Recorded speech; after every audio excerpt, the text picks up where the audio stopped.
একদম হাত দেবে না। কেন? আমার গুরুদেব এসে আমাকে খুলবে। আমার গুরুদেব বেঁধে দিয়ে গেছে, গুরুদেব বলছে বাধা থাকতে। দেখেন গুরু নিষ্ঠা কাকে বলে, ঠিক আছে? কি হয় শুধু দেখেন। তো বলছে, তখন রাজাকে খবর দিয়েছে, তাহলে তুমি কিছু খাও? বলছে না আমি কিছু খাবো না। রাজাকে খবর দিয়েছে এই ব্যাপার, আপনার মেয়ে বন্ধন মুক্ত হচ্ছে না।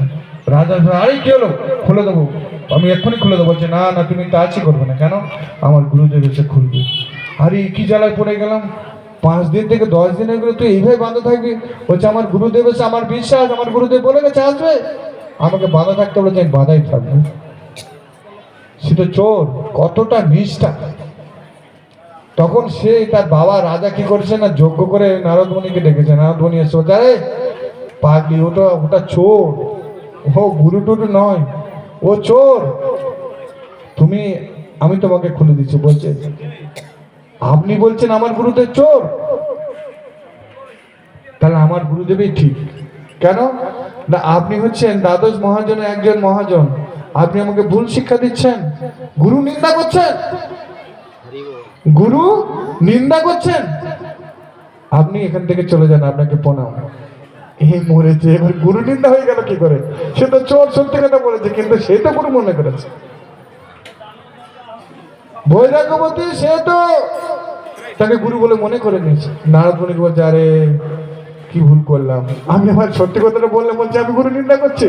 নারদ মুনি ওখান থেকে অন্তর্ধানে ভগবান শ্রীকৃষ্ণের কাছে বলছে প্রভু, হ্যাঁ নারায়ণ নারায়ণ নারায়ণ। ভগবান বলছে আরে নারদ তুমি এখানে কি হবে? বলছি প্রভু আমি একটা বিপদে পড়ে গেছি। কেন? আরে একটা চোর, সেই বৈরাগ্যবতী মানে রাজার কন্যাটাকে বেঁধে রেখে তার জিনিসপত্র নিয়ে চলে গেছে। আমি ছাড়া দেখি যে তার বাবা সবাইকে বলছে উল্টো পাল্টা, বলছে আমি নাকি নাকি গুরু নিন্দা করছে। তো ভগবান বলছে তাহলে চলো দেখি। ভগবান যখন চলো দেখি বলেছে, তখন ভগবান এসছে। তখন হচ্ছে ভগবানকে দেখে তখন বিশাল খুশি হয়ে গেছে। হ্যাঁ, প্রণাম করছে মানুষে। তো ভগবান বলছে আরে ওটা চোর ছিল, তুমি বন্ধন মুক্ত। বলছে না না, সে আমার গুরুদেব অরিজিনাল। বলছে কেন অরিজিনাল?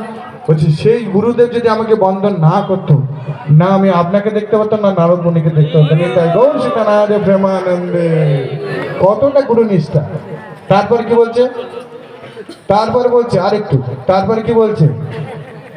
তখন আবার কাকে কাকে স্মরণ করেছে? রাম পরমেশ্বর ভগবান শ্রীকৃষ্ণ। জয় শ্রীরাম। কে? হনুমান। হনুমানকে স্মরণ করেছে। হনুমানকে বলছে আরে সেই চোর যে গুরুদেব, তাকে নিয়ে আসো আগে, কোথায় আছে দেখো। সে বেটা গেছে একটা গৃহস্থের বাড়িতে, ধনী বাড়িতে চুরি করবে সবে, আর সেইখানে হনুমানের আবির্ভাব। হনুমান বলছে এইবার চল। বলছে এই প্রভু আপনি এসছেন, আমি তো জানি আমার কাছে একটা জমদূত আসবে, জমদূত এসে আমাকে মারতে মারতে নিয়ে যাবে। আপনার আগমনে আমার জীবন ধন্য। আমি এবার বুঝে গেছি, আমি এবার বৈকুণ্ঠ ধাম চলে যাব। চলেন প্রভু যেখানে নিয়ে যাবেন।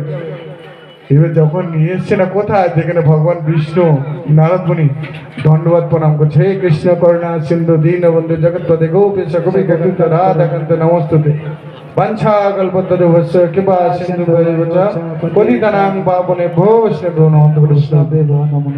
ও তখন বলছে কি এবার আমাকে এখানে নিয়ে আনে? তখন দেখছে শিষ্যা বলছে তুমি এমন একটা কাজ করে গেছো, জীবনে এত পাপ করেছো, কিন্তু জীবনে এমন একটা ভালো কর্ম করলে যে তুমি তার জন্যে আর ভগবানকে পেলে আমাদেরকে পেলে। তখন তার সেই শিষ্যাকে সে নিজে খুলে শিষ্যাকে জড়িয়ে ধরেছে, আর গুরুদেবকে পেয়ে শিষ্যা আনন্দে কান্না করছে।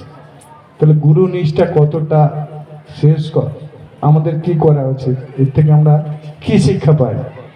গুরুদেবের উপরে আমাদের পূর্ণাঙ্গ শ্রদ্ধা, পূর্ণাঙ্গ ভক্তি। গুরুদেব যা বলেছে আমাদের সেইভাবে চলতে হবে। তাহলে আমরা কৃষ্ণ এমনি আসবে, কৃষ্ণের কাছে যেতে হবে না।